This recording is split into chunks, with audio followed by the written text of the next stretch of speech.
kita. Salam sayang ya, sahabat Eyang tentunya. Dan Eyang ucapkan I love you full. Mwah, mwah, mwah. Yuk, silakan Bang Botak. Eyang, melihat kemarin kan ada musibah ya, kebakaran Indonesia Menangis itu Eyang ya. Kan ada korban jiwanya. Eyang dari sisi spiritual melihat itu sengaja atau enggak ya? Ini yang mana? Yang Afan. Oh, yang Afan, oke. Kalau Afan itu jatuhnya jatuh sendiri karena HP-nya yang jatuh. Dia mau ngambil, ada tank ini lewat. Karena dia dibawa dan ini kerumunan massa di mana-mana. Ini kata si supir, dia nggak bisa menghindari massa. Takutnya kenapa-kenapa. Nah ini Afan ini masih dibawa ya, lindes aja katanya yang kawannya ya, lindes aja, lindes. Ya matilah. Orang badan bisa remuk kan, dilindes dengan tank yang siap tempur kayak gitu, dibom aja gurung paruan berantakan atau rusak. Itu kan tank itu dari baja semua Om. Jadi gimana kalau seperti itu? Berarti murni unsur kesengajaan ya? Murni unsur kejahatan. Ini kalau dibilang ini musibah ya. Kok kebetulan si Afan ya. Tapi ya itu jalannya kematian juga, mungkin takdirnya ya. Karena kalau tidak ada HP jatuh itu nggak mungkin dia sampai jongkok dong. Begitu jongkok karena kanan, kiri, belakang itu semua massa, ya terjadilah pelindasan seperti itu. Udah apa ada orang. Ya udah ada tabrak ya udah. Dan itu apanya tank TNI ya Brimob ya polisi Brimob dan polisi Brimob ini supirnya memang supir Brimob, tapi yang di dalam ini nggak tahu ya, karena mereka kan 5-6 orang ya, jadi kita nggak tahu yang lainnya itu apakah Brimob apakah bukan. Jadi kalau ditilik dari keluarga Afan itu ada tidak senengnya, ada senengnya. Tidak senengnya, ya siapa sih yang mau kehilangan anak? Meskipun ditukar dengan rumah lah sekalipun, tentu masih berduka dan tidak bisa berkata apa-apa. Karena terus terang Afan ini adalah tulang punggung dari rumah itu sendiri. Dan terutama yang sangat kehilangan adalah ibundanya. Sampai hari ini ya, meskipun teman berdatangan ya, dari pihak pemerintahan berdatangan, tapi tetap menangis. Bayangin, lahirin, digedein, sudah bekerja, dia bekerja, pengen berbakti pada orang tuanya, di setengah jalan, belum ini berjalan, di setengah jalan. Dia sudah mati, tetapi mengenaskan.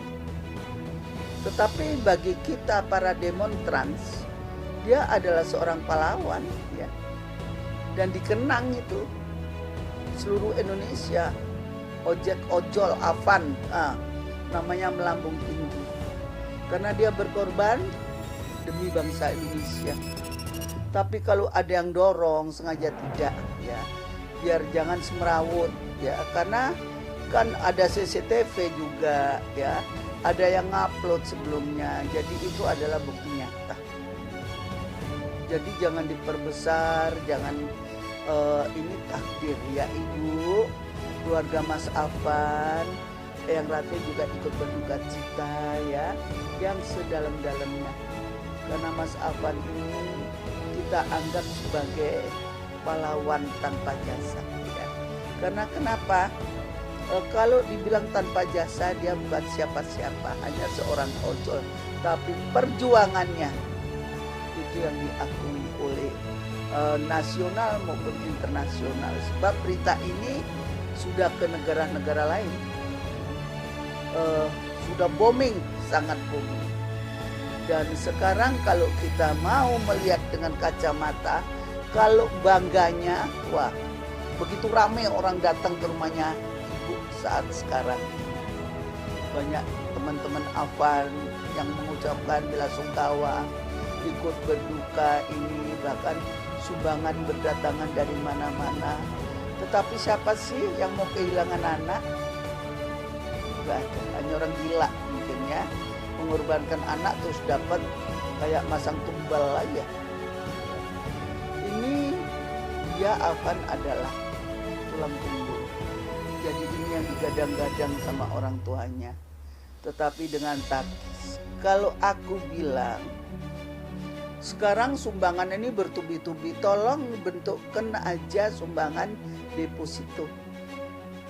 Ya mungkin dikasihnya 100 juta, biar dia makan dari bunganya aja si ibu. Ya dipotong dari bunganya. Kalau dikasih berupa uang wongkol kayak gitu bisa habis tanpa terkendali, karena siapa lagi yang nyari duit saat sekarang. Meskipun bapaknya Afan mungkin dikasih motor ya sebagai pengganti untuk ojol. Ini orang tua loh sayang ya. Orang tua tenaganya nggak kayak Afan. Nah penghasilannya bagaimana? Jadi tabungan itu bertahap aja. Bisa diambil mungkin per bulan. Hanya ngambil bunganya tapi pokoknya ada. Ya pemerintah kan bisa membuat dengan aturan, uangnya orang ya bisa dibekukan 3 bulan kok. Ya, apalagi membantu orang yang kena musibah seperti itu dan yang lain-lain. Cuma ya sekarang aku bilang banyak loh di demo ini, kayak di ujung pandang mati 2-3 orang ya. Di lain-lain tempat banyak yang mati, tetapi yang lagi booming ini memang di pusat, yaitu di Jakarta ya. Yang luka-luka juga banyak pendemo-pendemo. Cuma sekarang demo yang saat sekarang banyak penunggangan yang notabene bukan mahasiswa atau ojol sendiri ya. Jadi ini sudah ada penunggangan.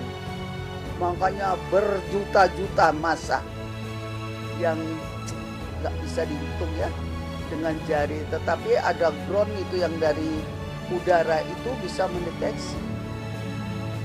Itu berjuta-juta lautan manusia. Ya kan hari ini pun memang sekarang ini sudah agak lenggang ya. Kita lewat tidak mengalami kemacetan. Tetapi jujur kalau kita lewat tol, ya Allah itu pintu tol dirusak ya. Tempat-tempatnya dipecahin begini. Sekarang kayak gedung MPR, DPR dipecah di ini. Terus kalau MPR mau berkantor di mana? Untuk memperbaiki itu nggak bisa sesingkat-singkatnya. Dan yang sudah siap adalah di IKN. IKN itu sekarang masuk Ibu Negara Indonesia. Ya. Ibu Kota Negara Indonesia ada di IKN. Mungkin akan dipindahkan ke sana untuk sementara. Dan ini mungkin juga lama sekali membangunnya. Uang dari mana negara sudah banyak utang? Ya, dan kacau. Ya Allahu alam lah, karena Eyang sendiri kan hanya praktisi paranormal. Tetapi ini gambaran dari Eyang. Ya, seperti itu. Jadi mungkin akan sementara dialihkan ke sana. Tapi siapa yang hendak ke kantor? Ini malah berat di ongkos. Karena kan harus ada apartemen, ya penginapan, rumah tinggal. Terus di sana situasinya bagaimana? Mulai dengan hidup baru. Ya Allahu alam itu sudah ada yang ngatur.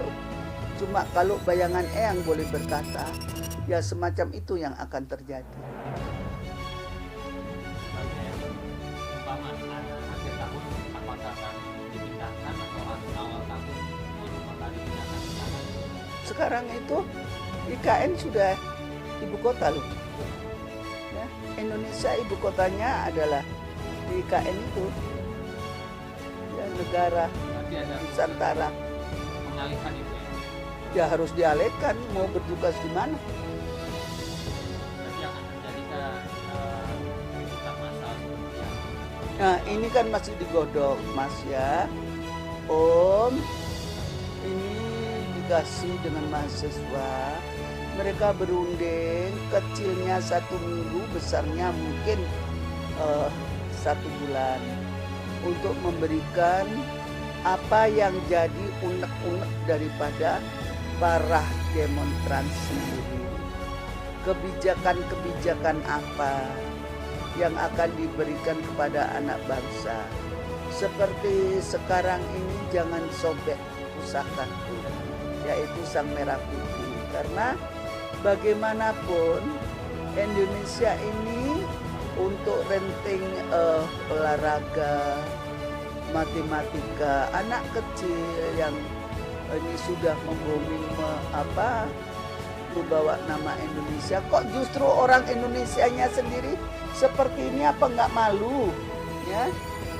Jadi kayak sekarang ini kita nggak menyalahkan seseorang dengan tidak terasa karena saking gembiranya berjoget atau apa. Itu spontanitas sebetulnya, bukan dibuat-buat. Tetapi yang membuat resah ya tunjangannya terlalu besar. Itu ya, itu tunjangan yang terlalu besar itu membuat masyarakat itu tidak rela, karena di bawah ini loh masih banyak yang menderita. Bahkan orang umur 72 tahun aja masih jurung gerobak. Nah itu kan rezeki tidak merata. Dari kesenjangan inilah timbul penglihatan dengan mata nyata ya para mahasiswa yang murni.